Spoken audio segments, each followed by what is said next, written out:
नमस्कार दोस्तों, हाजिर हैं अपनी इंग्लिश की रेगुलर क्लास को लेकर। हमारे पिछले की कक्षा जो हमारी लास्ट क्लास हुई थी उसके अंदर हमारा जो है डिटर्मिनर चल रहा था पार्ट, और डिटर्मिनर अपने अंत की ओर है। हम लोग यहाँ तक जो डिटर्मिनर वाले सेक्शन में जो पढ़ चुके हैं, देखिए एक बार हल्का सा सिर्फ नाम बता रहा हूँ मैं आपसे। हमने जो बात की ईच के बारे में, एवरी के बारे में, सम के बारे में हम बात कर चुके हैं। हमने डिस्कस किया एनी के बारे में, much, many, a lot of, lots of के बारे में बात कर चुके हैं, और इनफ के बारे में बात कर चुके हैं। टोटल अपने जो हैं 9 पॉइंट्स हो चुके थे डिटर्मिनर्स में। ठीक है, अब आगे बढ़ते हैं।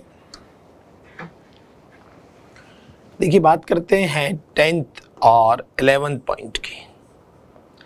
10th एक वर्ड आपने सुना होगा ऑल के नाम से, और एक अपना वर्ड होता है हॉल। बहुत ज़्यादा अंतर तो नहीं कहा जा सकता, फिर भी दोनों में कुछ समानताएं भी हैं और थोड़े बहुत डिफरेंसेस भी हैं। तो ध्यान से देखें, ऑल की अगर आप बात करते हैं जिसका अर्थ आप लेते हैं सब या सभी से, ऑल का अर्थ अपन लेते हैं सब या सभी से। और होल जिसको हम कहते हैं, होल प्रोनाउंसिएशन होता है इसका मीनिंग क्या है? पूरा या संपूर्ण। दो चीजें हैं। ऑल जो है, जैसे मैंने कहा सभी स्टूडेंट्स, तो ऑल द स्टूडेंट्स, यानी ऑल तो कई सारों को एक साथ लेकर चलता है। अगर बात करते हो हॉल की, तो हॉल किसी एक कैटेगरी के पूरे पार्ट को, द होल क्लास। तो होल क्लास का मतलब पूरी कक्षा। तो ये थोड़ा सा एक चीज है, हालांकि दिखने में बहुत ज्यादा अंतर इनमें आप नहीं प्रतीत कर पाते हो। तो हम बात कर रहे हैं ऑल और हॉल की। सब या सभी इसका मतलब है पूरा या पूर्ण। इन दोनों में आपको जो मूलभूत अंतर है उसकी जानकारी होनी चाहिए। देखिए, हम अगर बात करें कि अपने इन दोनों का जो यूज का जो आधार है वो है अदर डिटर्मिनर। एक बार अच्छे से समझ लें, अदर डिटर्मिनर्स ये भी डिटर्मिनर ही हैं। अदर डिटर्मिनर्स से मेरा मतलब है, जैसे आप बात करते हैं ए एन दा की, आप बात करते हैं माई, हिज, हर, आवर, इस तरह के जो डिटर्मिनर है। तो ऑल और हॉल का जो बेस है वो इन पर डिपेंड है। हम यहां जो हमें ध्यान रखना है वो ये, ऑल का यूज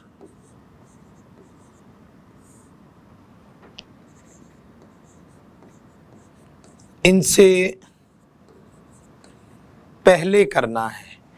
हम लोग ऑल को जो यूज करेंगे वो इन सब से पहले की तरफ करेंगे, फर्स्ट साइड इस तरफ करते हैं।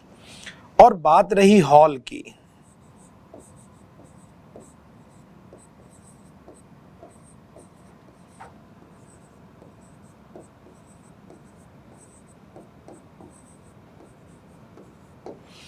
और हॉल का यूज करते हैं आप इन सब के बाद में। तो दोनों चीजों को अच्छे से समझें। हम बात कर रहे हैं बाकी जितने भी डिटर्मिनर हैं, जैसे कि ये, ऑल का यूज इन सब के पहले की तरफ करते हैं और हॉल का यूज इन सब डिटर्मिनर्स के बाद में। एक बार इस चीज को थोड़ा सा पॉज करके नोट डाउन करें, फिर हम बात करते हैं। देखिए, इनके बारे में बहुत ज्यादा डीपली नॉलेज की जरूरत नहीं है आपको।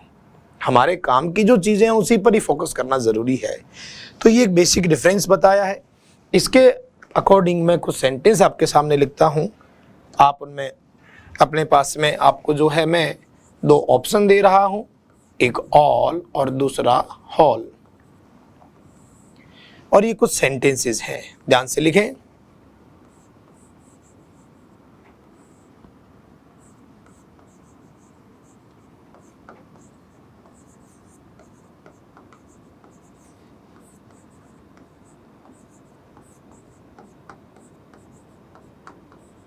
जैसे ये सेंटेंस है,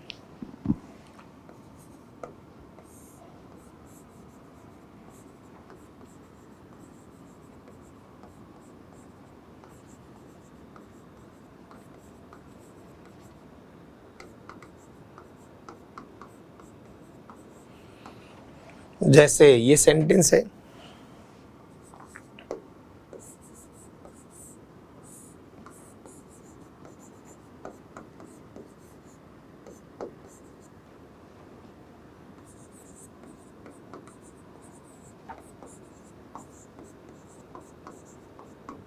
जैसे ये एक सेंटेंस हो गया।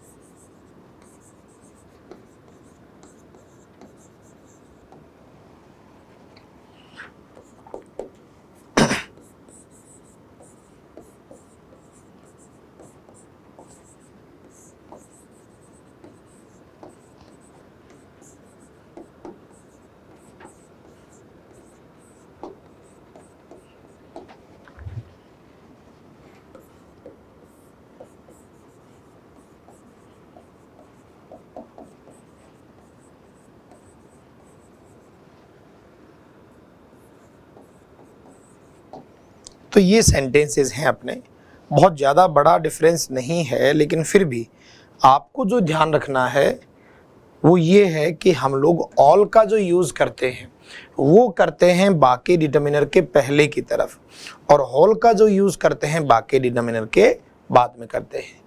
तो एक बार इन सेंटेंसेस को अच्छे से एक बार पोज करके आराम से लिख लें और फिर बात करते हैं इनके डिटेल्स की। जैसे देखिए ध्यान से,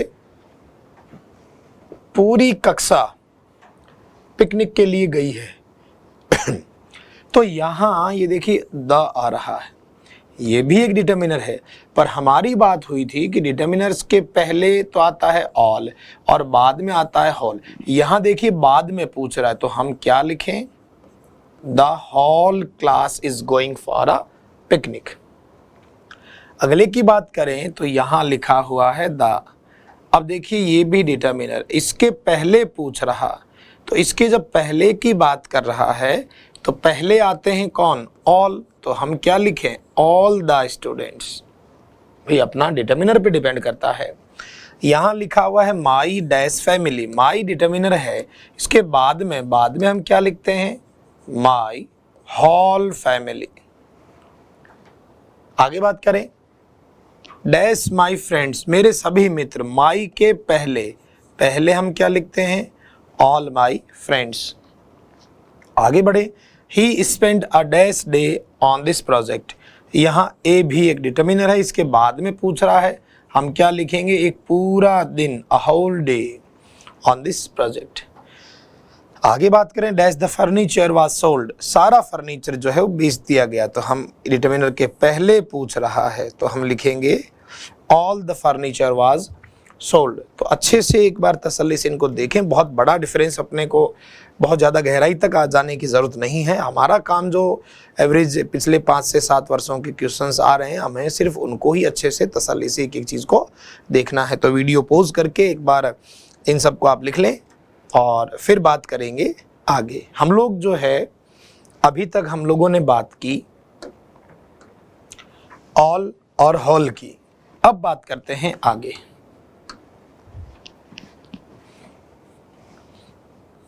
ये आप एक बार अच्छे से वर्ड्स को लिख लें, फिर बात करेंगे हम 12th नंबर आइदर, इसको ईदर भी कहते हैं, फिर का बात करते हैं नाइदर, जिसको नीदर भी कहते हैं, फिर बात करते हैं बॉथ।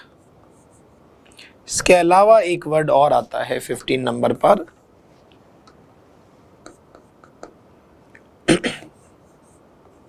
नन। ठीक है, ये कुछ वर्ड्स हैं। सिमिलरली इनसे संबंधित 2 शब्द हम पहले भी अपनी कक्षा में बात कर चुके हैं, ईच और एवरी की। हल्का सा रिमाइंड आपको मैं करा देता हूँ, ईच का यूज़ हम 2 के लिए भी कर सकते थे और 2 से ज़्यादा के लिए भी कर सकते थे। और एवरी की बात करें, क्योंकि हम अच्छे से डिटेल कर चुके हैं, इसका यूज़ सिर्फ 2 से ज़्यादा के लिए हो सकता है। ये बातें हमारी ऑलरेडी पहले ही पास्ट में, भूतकाल में हम कर चुके हैं। तो इनका भी संदर्भ यहाँ बताने का क्या है वो भी हम बताते हैं। तो ये कुछ वर्ड आपके सामने लिखे हुए हैं। देखिए आइदर, नाइदर, बॉथ और नन, सबसे पहले तो ऊपर के जो 3 वर्ड हैं, 3 वर्ड जैसे अपना आइदर है, नाइदर है और बोथ है, इनमें एक समानता है, सिमिलरिटी है। क्या है वो समानता, देखिए ध्यान से। इन तीनों का अगर आप बात करें बेसिक स्ट्रक्चर का, तो ये तीनों ही कुल 2 के लिए यूज होते हैं, तीनों ही 2 के लिए, और नन का यूज आप करते हैं सिर्फ 2 से ज्यादा के लिए। ध्यान से देख ले आराम से, फिर इनको समझेंगे, फिर बात करेंगे, और उसके बाद इनके कुछ क्वेश्चंस, कारण, परिणाम, सारी चीजें। यहां मैं बात करता हूं आइदर का। ये तो हमने जान लिया कि टोटल 2 हैं, तब अपन इनको यूज करते हैं। सबसे पहले बात आई आइदर। आइदर का मतलब कुल 2 में से कितना होता है, कोई एक। नाइदर, नाइदर का मतलब कुल 2 में से कितने, 0। और बोथ का मतलब कुल 2 में से कितने, 2। हम ये भी अर्थ भी लिख देते हैं, आइदर का मतलब है 2 में से कोई एक। नाइदर का मतलब है 2 में से कोई नहीं या एक भी नहीं। और बोथ यानी क्या हुआ, कुल 2 में से दोनों की बात करता है। तो ये तो इनके मीनिंग है। क्या मीनिंग है कि आइदर का मतलब है 2 में से कोई एक, नाइदर का हम मतलब लेते हैं 2 में से कोई नहीं, और बोथ का है 2 में से दोनों। देखो तीनों अपना अलग अलग सेंस रखते हैं। रही बात नन का, नन का यूज हम करते हैं सिर्फ 2 से अधिक के लिए। ईच की बात कर रहे थे, हालांकि पास्ट में पढ़ चुके हैं। इसका 2 या 2 से अधिक के लिए।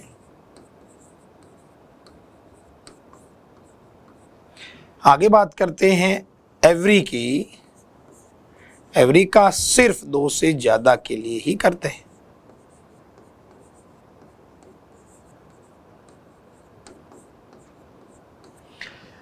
खैर, ये तो हुआ इनका मीनिंग, ये तो हमें अच्छे से ध्यान होना चाहिए। हम लोग यहाँ पहले ईच और एवरी की स्पष्ट बात कर चुके हैं, इनकी कुछ कंडीशंस भी हम देख चुके हैं, जिनकी बात अभी वापस हम थोड़ा बहुत इनसे संबंधित जो मटेरियल होगा उसमें अपन कर लेते हैं। हमारे सामने आज 4 शब्द हैं जो नए हैं। ईच एवरी की हम पहले बात कर चुके हैं। इन सब का एक बार तुलनात्मक अध्ययन हम कर लेते हैं, फिर बात करेंगे कुछ सेंटेंसेस की कि कहाँ कहाँ किस किस का यूज हो सकता है, क्यों हो सकता है, कहाँ कहाँ किस किस का यूज क्यों नहीं होगा, कैसी कैसी स्थितियां, वो सारा तुलनात्मक अध्ययन।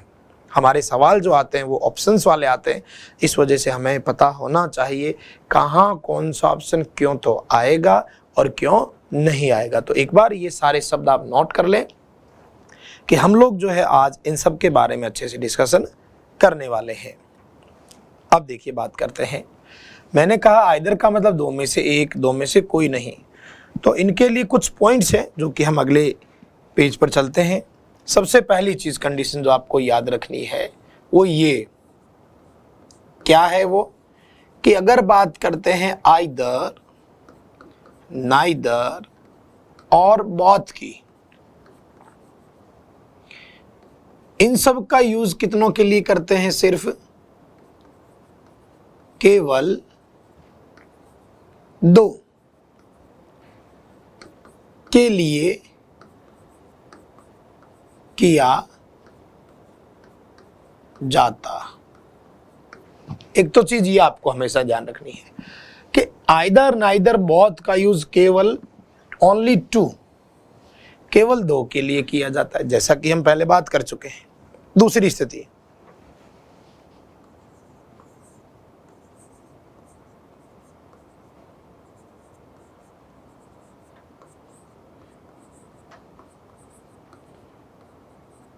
दो से अधिक के लिए इनकी जगह, इनकी मतलब किनकी बात कर रहे हैं हम, आइदर नाइदर और बोथ की जगह। दो से ज्यादा के लिए कौन कौन आता है, ईच, एवरी और नन। दो से अधिक के लिए इनकी जगह, इनकी का मतलब इनकी जगह।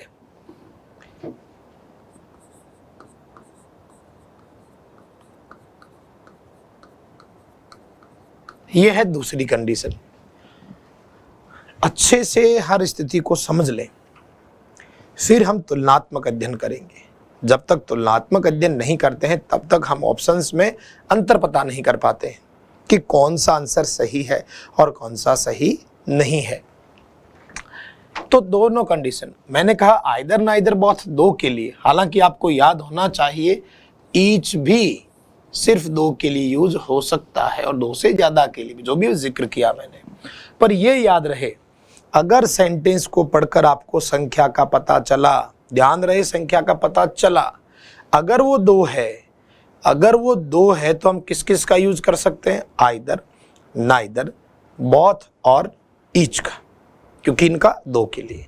पर अगर सेंटेंस को पढ़कर पता चले कि संख्या दो से ज्यादा है, दो से ज्यादा है, तो दो से ज्यादा की स्थिति में हम इन तीनों का यूज तो नहीं करेंगे, इनकी जगह पर हम इनका यूज कर सकते हैं, वो चाहे ईच हो, एवरी हो या नन हो। ये हुई दूसरी स्थिति। ध्यान से समझे बेटा एक एक पैटर्न को। थर्ड कंडीशन, थर्ड कंडीशन देखें, यदि संख्या अनिश्चित हो तो हम इनमें से किसी को गलत नहीं बता सकते। तीसरा पॉइंट क्या लिखा मैंने कि अगर संख्या अनिश्चित हो तो हम इनमें से किसी को गलत नहीं कह सकते। भाई संख्या हमको पता ही नहीं, दो है या 20, जब हमें पता ही नहीं तो हम कैसे निर्धारित करें कि वो दो है या 10। इस वजह से जब याद रखें, जब संख्या नहीं पता होती तो हम किसी को सही और किसी को गलत नहीं कर सकते। अभी तक पूरे पॉइंट नहीं हुआ, इन तीनों को अच्छे से एक बार में मौखिक बताकर हम कुछ एक स्थिति को देखते हैं। मान लीजिए मैंने लिखा, ध्यान से सुने,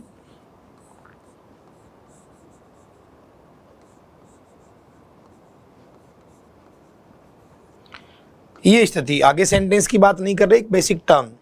हमने जो यहाँ आपको 3 बिंदु बताए, अभी पूरे नहीं 3 बिंदु बताए हैं, उनको अच्छे से समझने की कोशिश करें।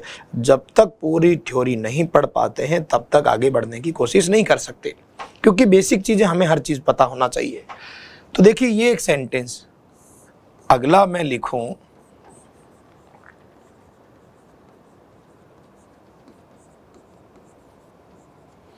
और अगला मैं लिखूं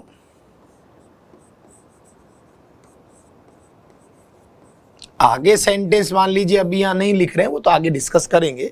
अभी सिर्फ यहां तक जो स्थिति बताई है वो 3 बिंदु बताए आपको, इनका सिर्फ 2 के लिए, 2 से ज्यादा के लिए ईच, एवरी, नन का यूज करते हैं। और जब संख्या का पता नहीं है तब हम किसको कैसे डिसाइड करें, हम आधार नहीं ले सकते कि 2 है या 20। अब देखें इन तीनों चीजों को, यहां संख्या दी है बिल्कुल स्पष्ट, कितना लिखा है 2, और 2 के लिए जब पता है 2 के लिए तो आप यहां ईच भी लिख सकते हैं क्योंकि 2 के लिए आ सकते हैं, आप यहां आइदर भी लिख सकते हैं क्योंकि 2 के लिए आता है, आप यहां नाइदर भी लिख सकते हैं क्योंकि 2 के लिए आता है, ठीक है। और आप यहां पर बोथ भी लिख सकते हैं क्योंकि आपको संख्या क्या दे रखी है, 2। आगे के सेंटेंस की अभी बात नहीं कर रहे हैं, वो तो आगे की स्थितियां हैं, अभी तक की स्थिति की बात कर रहा हूं मैं। ये हो गया, क्योंकि संख्या कितनी दी है 2, तो हम इनमें से इनका किसी का भी यूज कर सकते हैं, वो तो डिपेंड करता है ऑप्शन क्या दिया है। बात करते हैं आगे। ऑफ द 7 बॉयज, 7 लड़कों में से, देखिए यहां संख्या कितनी है 7, यानी 2 से अधिक।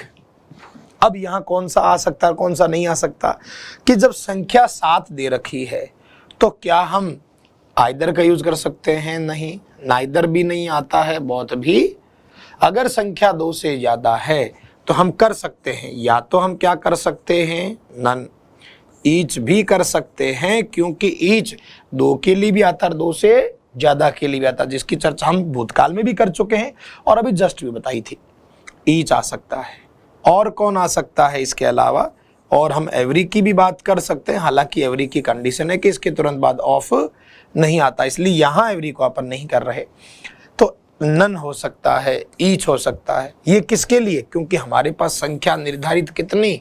7 हो गई। 2 स्थितियां, इन दोनों स्थितियों में आपके पास निश्चित संख्या उपलब्ध है। पर अब बात करते हैं तीसरी स्थिति की। यहां लिखा है लड़कों में से।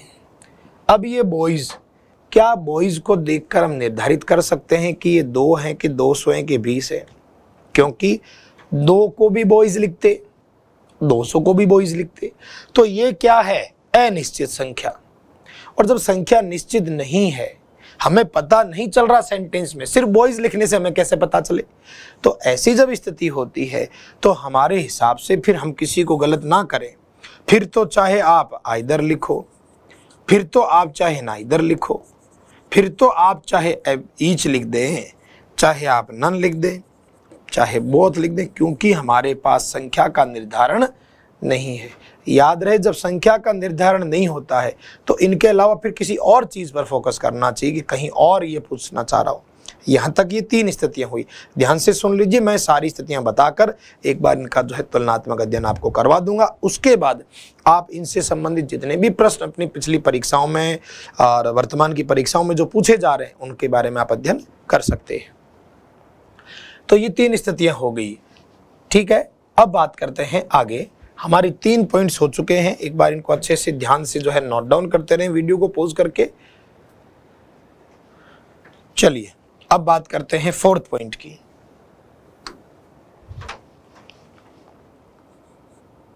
Point number 4, each every either neither none. ये कुछ शब्द लिखे।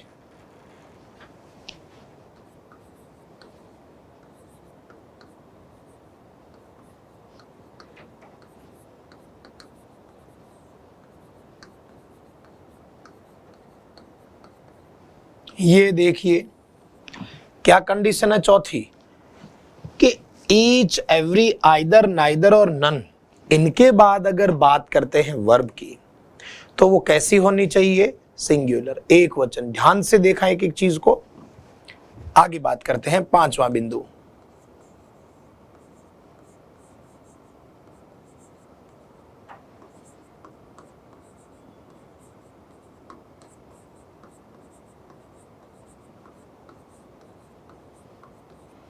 क्या है अगली कंडीशन? अपनी बात इनकी कर रहे हैं हम।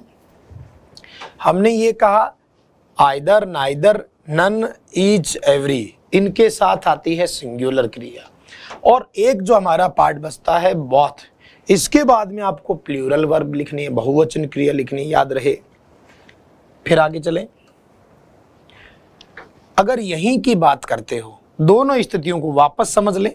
अगर मैंने कहीं लिखा डैश ऑफ द बॉयज, संख्या तो निर्धारित नहीं है, बॉयज में क्या पता, पर अगर मैंने आगे लिखा इज, तो किस किस की संभावना बनती है? अगर मैं आगे इज लिखता हूं तो संभावना बनती है सिंगुलर वर्ब वाले सब की, जैसे कि ईच की संभावना बनती है, जैसे कि एवरी की बनती है। हालांकि एवरी यहाँ ऑफ की बात करते नहीं आना चाहिए, फिर भी संभावना ही की बात कर रहा हूं। आइदर की बन सकती है, नाइदर की बन सकती है और नन की बन सकती है।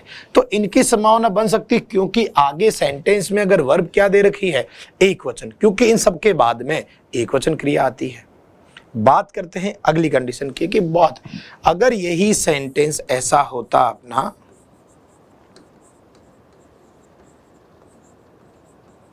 वो जो भी आगे सेंटेंस, सोचिए ये स्थिति होती, तो इस स्थिति में क्या आप चीज नहीं देख रहे हैं? इस स्थिति में आप ये देख रहे हैं कि यहां आगे का संख्या का तो पता नहीं है, पर वर्ब बहुवचन है, क्रिया बहुवचन है। और क्रिया बहुवचन है तो आप ध्यान रखें, इनके किसी के बाद प्लूरल वर्ब नहीं आती। किसके बाद प्लूरल आती? बहुत। तो हमारे पास फिर किसी की संभावना नहीं बचती, आपको सिर्फ और सिर्फ क्या लिखना होगा? बहुत लिखना होगा। होगी कंडीशन कितनी? 5।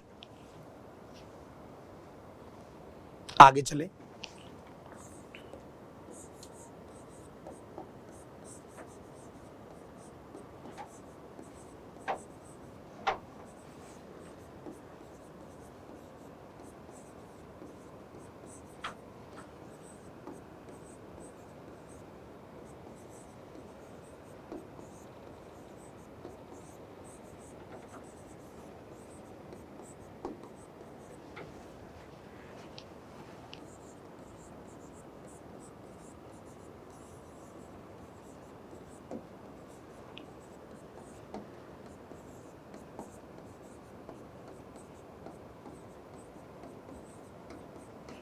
देखिए क्या लिखा, ध्यान से पढ़े, तसल्ली से दिमाग में फिट करें इस चीज को कि नाइदर, नन, बहुत का यूज कभी भी नेगेटिव सेंटेंस में नहीं हो सकते।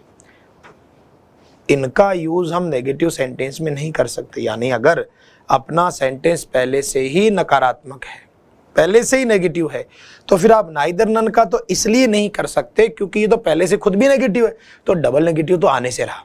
यानी सेंटेंस पहले से ही अगर नेगेटिव है तो उसमें नन नाइदर तो वैसे भी आने का चांस नहीं, क्योंकि ये भी तो नेगेटिव है। लेकिन अगर एक बात, एक चीज और आप देखो, इसमें एक शब्द और ऐड किया हुआ है।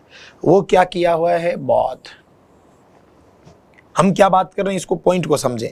मैं ये कह रहा हूं नाइदर और नन तो बेचारे ये तो खुद ही क्या होते? नेगेटिव। ये तो नेगेटिव होते हैं खुद, इसलिए इनको तो वैसे भी नेगेटिव में नहीं लिखते। लेकिन अगर बात करते हैं आप बहुत की, तो बहुत का यूज आप कभी भी नेगेटिव में नहीं कर सकते। वो इस वजह से कि अगर ऐसा संभावित होता, सुने मेरी बात, अगर हम बहुत का यूज नेगेटिव शब्दों के साथ कर पाते, अगर सोचो ऐसा संभावित हो पाता, बहुत नॉट, तो थोड़ा भूतकाल में चलें जरा एक बार कि क्या गड़बड़ होती है ऐसी परिस्थिति में।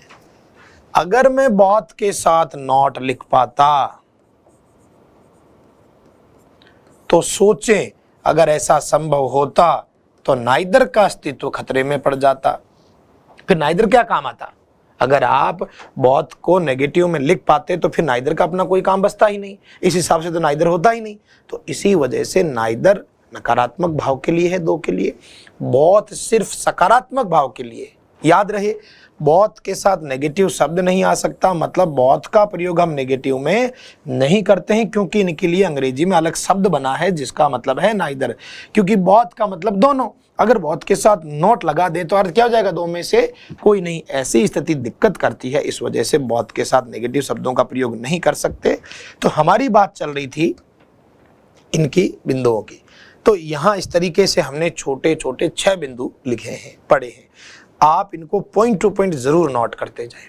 अब हम कुछ सेंटेंसेस को लेकर तुलनात्मक अध्ययन करते हैं कि किस किस सेंटेंस में किस किस की संभावना है और किस किस की नहीं। हालांकि परीक्षा में तो ऑप्शन एक ही रहता है सही वाला, पर हमें तो जानकारी होनी चाहिए कि कौन कौन सा यहां आना चाहिए और कौन कौन सा नहीं। जैसे आप इन सब चीजों को अच्छे से नोट डाउन करते चलें। मैं कुछ सेंटेंस आपके सामने देता हूं, आप आराम से वीडियो को पॉज करके दिमाग शांत से 5 मिनट उनके बारे में सोचें। और हमारे पास जो शब्द हैं, शब्द कौन से, वापस ध्यान से सुन ले। हमारे पास जो शब्द हैं कौन कौन सा है? वो either, neither, both, none, each, every. आप तो ये सोच लें कि हमारे पास ये सारे ही ऑप्शन हैं। उस स्थिति में क्या किया जाए? आप ये मानकर चलें कि हमारे पास ऑप्शन सब हैं।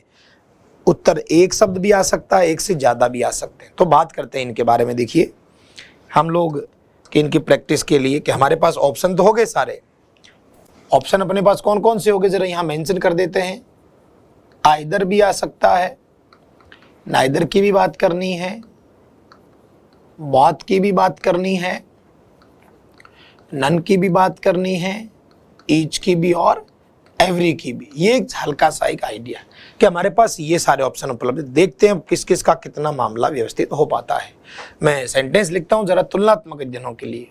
ऑप्शन आपके पास सारे हैं, आपको तुलनात्मक अध्ययन करना कि किस किस सेंटेंस में इनमें से कौन कौन सा आ सकता है और कौन कौन सा नहीं।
तो यहां अपने कुछ सेंटेंस लिखे हुए हैं।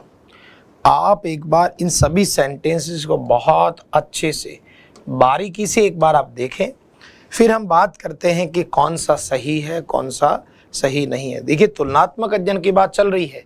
हमने जो 5-6 वर्ड देखे हैं, आप यहाँ पता लगाने की कोशिश करें कि इनमें से किसके कितने सही हो पाते हैं। आप वीडियो को पॉज कर दें और देखें कि इस स्थिति में मेरे हिसाब से कौन सा आंसर सही है और कौन सा गलत है। जब तक आप इस तरह की स्टडी नहीं करते हैं तब तक आप ऑप्शंस में उलझते रहेंगे। हमें हर चीज़ का पता होना चाहिए कि कौन सी स्थिति में कौन सा आएगा और कौन सा नहीं आएगा। तो एक बार सेंटेंसेस को अच्छे से देख लें, फिर मैं एक एक को बता देता हूं। ऑप्शन आपको सबको जो है जस्ट ऊपर लिखे हुए दिख रहे होंगे। हमने इनके बारे में कुछ ऐसी चीज़ों का अध्ययन किया है जो हमें बहुत अच्छे से जानकारी में होनी चाहिए थी।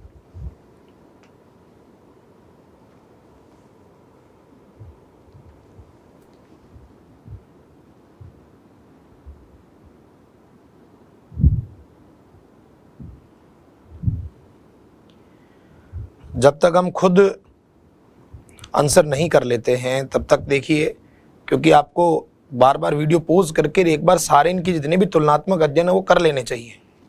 अदरवाइज जो है हमें पता नहीं चलता है कि हमें क्या करना है और क्या नहीं करना है। तो चलिए इनको जो है हम लोग सॉल्व करते हैं क्वेश्चंस को।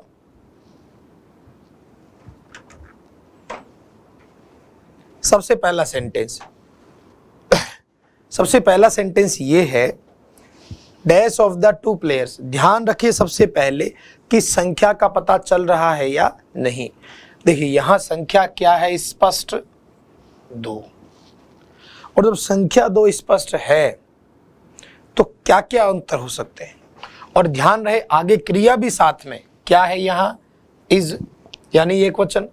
तो सबसे पहले तो ऐसे ऐसे शब्द देखो जो दो के लिए आ सकते हैं जिनके साथ क्रिया सिंगुलर आए। तो देखिए कौन कौन से हैं ऐसे। या तो यहां आ सकता है अपना कौन, ईच, क्योंकि दो के लिए भी आता है, क्रिया एक वचन आती है। या अपना यहां क्या आ सकता है, आइदर, क्योंकि दो के लिए आता है एक वचन क्रिया आती है। या अपना यहां आ सकता है क्या, नाइदर, क्योंकि दो के लिए आता है क्रिया एक वचन आती है। क्या यहां बहुत का यूज कर सकते थे, नहीं, क्यों, क्योंकि बहुत आता तो दो के लिए है, लेकिन बहुत आता तो दो के लिए, लेकिन एक स्थिति यहां गड़बड़ हो रही है कि क्रिया एक वचन है, क्रिया एक वचन, इस वजह से बहुत का प्रयोग यहां पर नहीं हो सकता।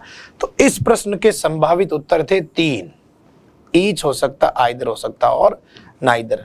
आप अपने आंसर्स को भी मिलाते चलें कि आपके कितने सही निकले और कितने गलत। बात करते हैं आगे।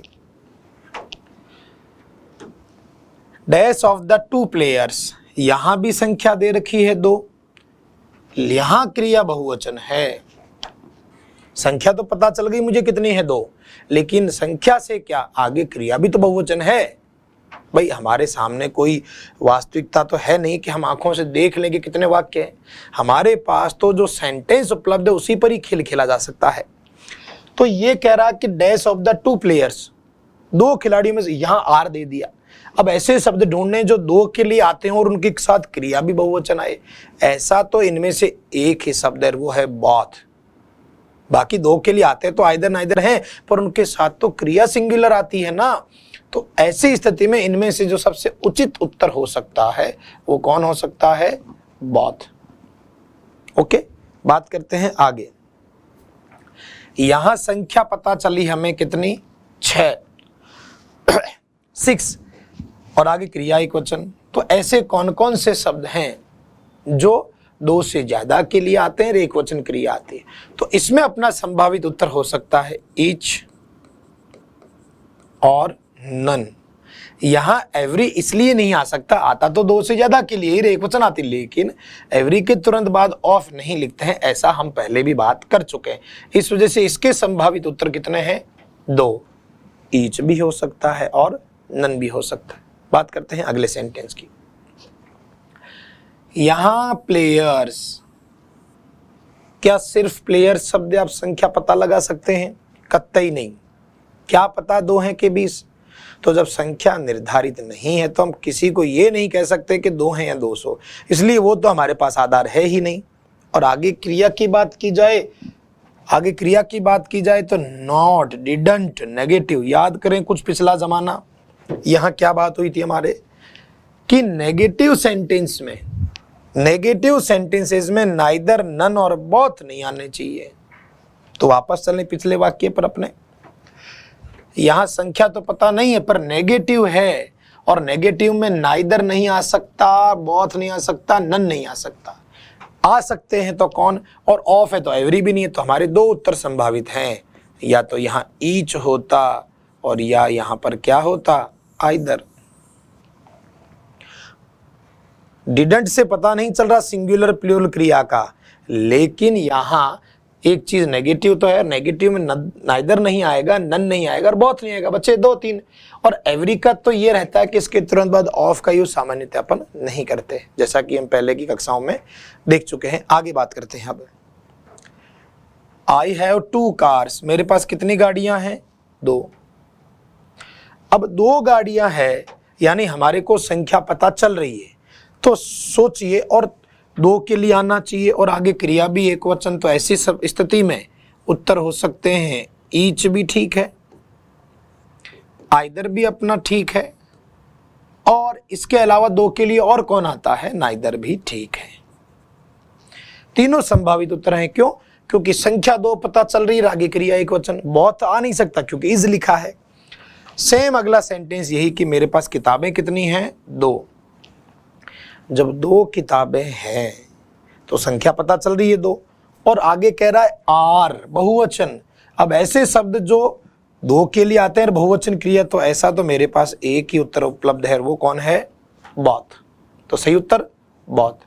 आगे, मेरे पास 11 कारें हैं, कितनी हैं, 11, यानी 2 से ज्यादा, ये स्पष्ट है। और आगे क्रिया भी एक वचन। ऐसे शब्द जो दो से ज्यादा के लिए और क्रिया एक वचन, तो फिर ईच भी कोई दिक्कत नहीं करता और नन भी कर सकता है, कोई समस्या नहीं। इन सब में एवरी के पीछे कहानी ये है कि एवरी के तुरंत बाद हम ऑफ लिखते नहीं है, इस वजह से एवरी उत्तर नहीं आ रहा है।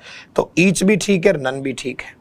अब एक बार अच्छे से सारे सेंटेंसेस आपके सामने हैं, तसल्ली से एक बार इनको स्टडी करें। कहाँ क्या चीज़ें गलत है, क्या सही है, वो सारी चीज़ें आपको ही देखनी हैं।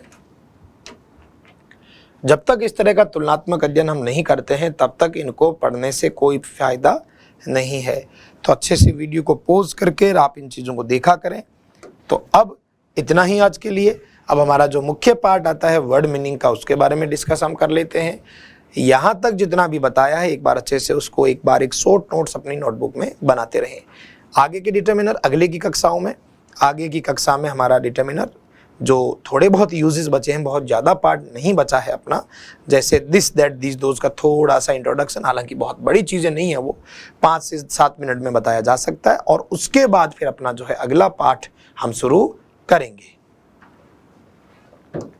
हमारा वही हर क्लास का फिक्स सेशन, हम लोग वन वर्ड पढ़ते हैं, उसके अलावा हम ग्लोसरी पढ़ते हैं, उसके अलावा हम कन्फ्यूजेबल वर्ड पढ़ते हैं, और उसके अलावा हम जो है ईडियम फ्रेज पढ़ते हैं। चारों चीज़ें हमारी ग्रामर के साथ रेगुलर चलती है। आप लोगों को भी मैंने बता रखा है कि अपनी कॉपी में रोज़ के रोज़ इनको मेंशन करते जाएं। देखिए, हम लोग सबसे पहले वन वर्ड याद करते हैं रोज़ हर क्लास में, वन वर्ड अलग अलग ग्रुप से।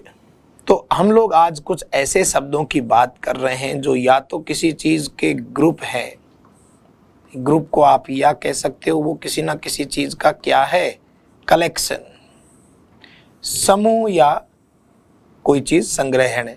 तो वही रोज के 5 शब्द अपने फिक्स लिखें आप आराम से।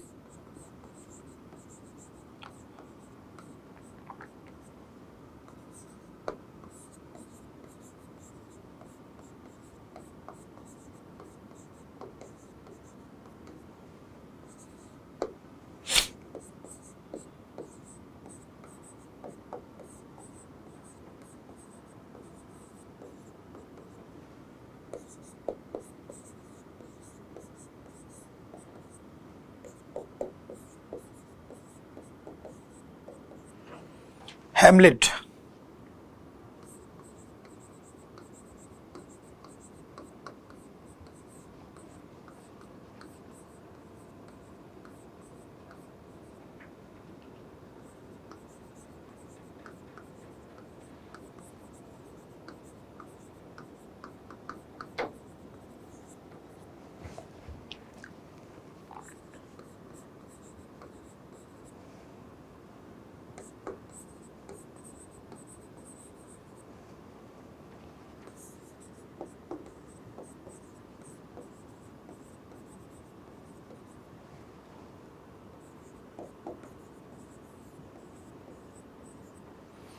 तो ये कुछ वर्ड हैं, अच्छे से इनको एक बार लिख लें। मैं समझा भी देता हूँ साथ के साथ, आप वीडियो पॉज करके पहले इनको लिख लें एक बार, जो है स्क्रीन को कैप्चर करके, और उसके बाद में इनके जो है मीनिंग बता देता हूँ मैं।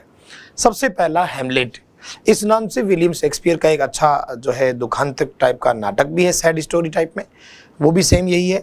हैमलेट का मतलब होता है एक लोगों का ऐसा समूह या घरों का एक ऐसा समूह जो गांव से थोड़ा छोटा है, मतलब गांव नहीं है, आप ये कह सकते हैं ढाणी होती है, जैसे गांव के पास में छोटे छोटे कुछ घरों का समूह, ढाणी या उपग्राम, वो होता है हैमलेट, ढाणी या उपग्राम। कॉन्स्टेलेशन किसका ग्रुप है, तारों का, नक्षत्र मंडल, तारा मंडल, तारों का ग्रुप। आर्कीपेलागो, द्वीप समूह का समूह, द्वीपों का समूह, आइलैंड्स, द्वीपों का समूह, आर्कीपेलागो। बेवी होता है किसी बालिकाओं का या महिलाओं का झुंड, बालिकाओं या महिलाओं को जो ग्रुप होता है वो कहलाता है बेवी। कॉयर, कॉयर इसको उच्चारण करेंगे कॉयर, ये किसका झुंड होता है, सिंगर्स का। जैसे भजन मंडली होती है, गायन मंडली, पूरा एकदम एक ग्रुप होता है सिंगर्स का, पूरा वो जो झुंड होता है वो उसको कॉयर कहते हैं। तो अच्छे से इन सब चीज़ों को मेंशन करते जाएं। चलते हैं आगे। इसके अलावा हम जो लर्न करते हैं वो करते हैं ग्लोसरी, वही रोज के 5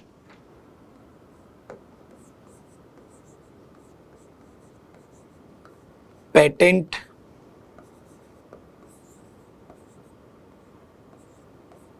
कोटा,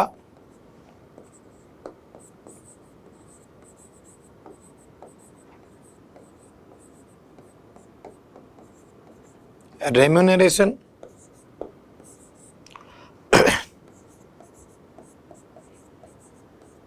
सेंटेंस,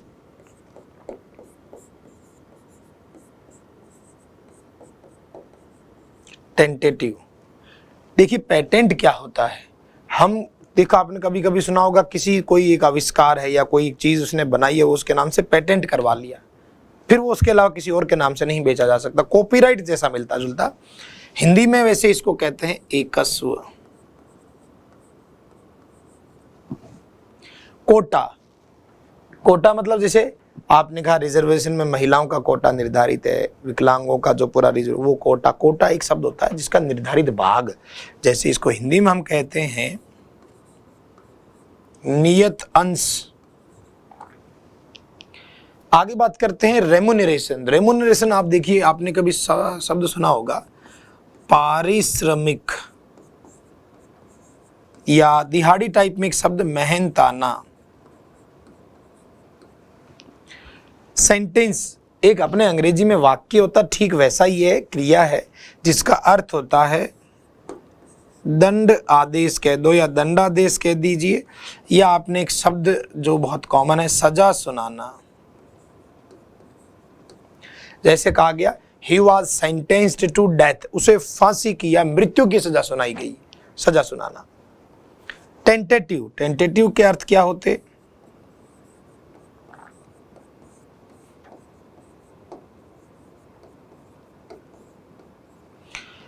कि अभी एग्जाम की जो है टेंटेटिव डेट दी है, संभावित है, निर्धारित नहीं है। एक बार इनको अच्छे से जो है लिख लें, एक एक चीज को तसल्ली से, फिर बात करते हैं आगे। इन्हीं के अलावा हमारा जो है कन्फ्यूजेबल वर्ड का सेशन भी साथ के साथ होता है, वो भी हम लिख लेते हैं। आप वीडियोस को पॉज करते अपने डायरी में हर एक चीज को जरूर एंट्री करें।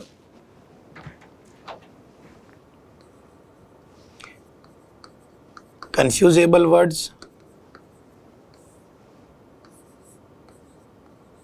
सौर का अर्थ होता है दर्द या घाव। ये शोर का अर्थ होता है वृद्धि होना, बढ़ना या ऊंचा उड़ना।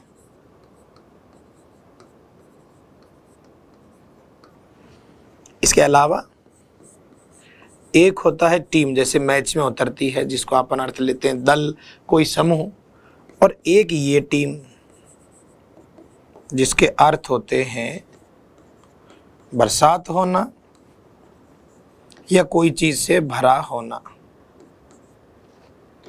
बरसात होना या भरा होना।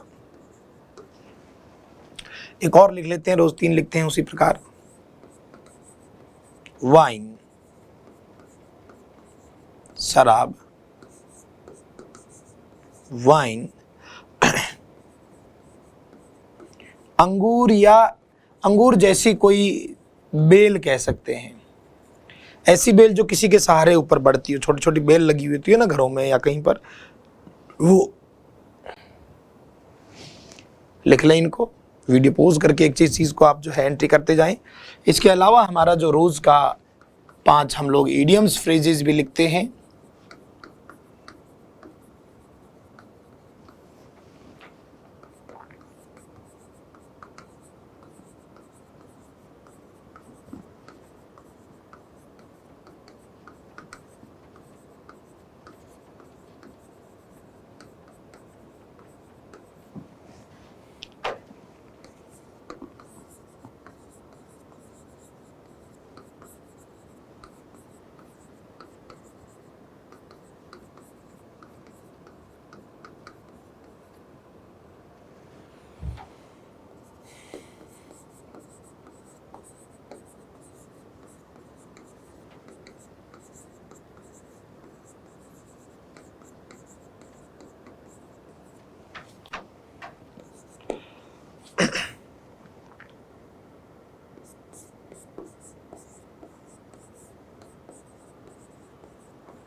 पहले इनको वीडियो को पॉज करके एक बार इनको अच्छे से लिख लें और उसके बाद फिर हम इनके जो है मीनिंग को डिस्कस करते हैं। चलिए मीनिंग की बात कर लेते हैं। जो भी चीज़ें आपको लिखनी हो प्लीज़ वीडियो को पॉज करके अच्छे से उस चीज़ को रिटर्न करें, लिखित रूप में आप पढ़ो, तब जाके अपना काम बनता है। देखिए फेयर एंड स्क्वायर का मतलब है ईमानदारी से, इन एन ऑनेस्ट वे, कि वह अपना काम बड़ा फेयर और स्क्वायर करता है, बिल्कुल एकदम ईमानदारी से स्पष्ट तरीके से करता है। ग्रीस चिकना करना, पाम हथेली को। अब हथेली को चिकना कैसे करें, यार वो काम नहीं कर रहा है, तो इसका अर्थ है टू ब्राइब, रिश्वत देना, किसी काम के लिए धन दे देना, रिश्वत ब्राइब देना, रिश्वत ब्राइब। ह्यू का वैसे तो अर्थ होता है कलर, रंग, और क्राई यानी शोरगुल, अ ग्रेट नॉइज, बहुत ज़्यादा शोरगुल होना। जब पब्लिक इकट्ठी होकर आंदोलन करती है, कोई विरोध करती है, प्रोटेस्ट करती है, तो बहुत ज़्यादा शोरगुल होता है, उसी को कहते हैं ह्यू एंड क्राई, बहुत तेज शोरगुल होना। आगे आइवरी, वैसे देखिए आइवरी का अर्थ क्या होता है, हाथी दांत से बने हुए कॉस्मेटिक वगैरह के आइटम, चूड़ियाँ आपने देखी होगी, छोटी छोटी मूर्तियाँ हाथी दांत से, उसको आइवरी बोलते हैं। यहाँ वैसे बहुत ज़्यादा लेना देना नहीं है। टावर, हाथी दांत से बना हुआ टावर मतलब क्या हो गया, ऐसा जो काल्पनिक दुनिया, अपनी इस दुनिया से हटकर एक अलग ही मस्त, हर चीज से कटकर जो अलग ही दुनिया में जी रहा है, अपनी काल्पनिक दुनिया में, एक काल्पनिक दुनिया, आइवरी टावर। कीप रखना, नजर, आंखें रखना, नजर रखना, किसी पर नजर रखना, अपन कहते हैं ना उस पर आंख रखना, आंख रखने का मतलब नजर रखना, वो क्या करता है क्या नहीं करता, वो किसी को ध्यान से ऑब्जर्व करना। तो एक बार इनको अच्छे से लिख लें। हमारा जो है डिटर्मिनर पार्ट अप्रोक्सीमेटली हो चुका है, हल्का सा जो डिस्कशन रहेगा वो हम आगे की कक्षाओं में कर देंगे। मोस्टली जो पार्ट्स अभी इसमें डिटर्मिनर में अपना जो एक मेन पार्ट है वो अपनी अगली कक्षा में हमारा डिटर्मिनर पार्ट पूरा हो जाएगा। हमारा जो सबसे बड़ा पार्ट बचा हुआ है डिटर्मिनर का, फ्यू और लिटिल के यूजेस, वो और दिस दैट दिस दोज का हम नेक्स्ट क्लास में कर लेंगे। धन्यवाद।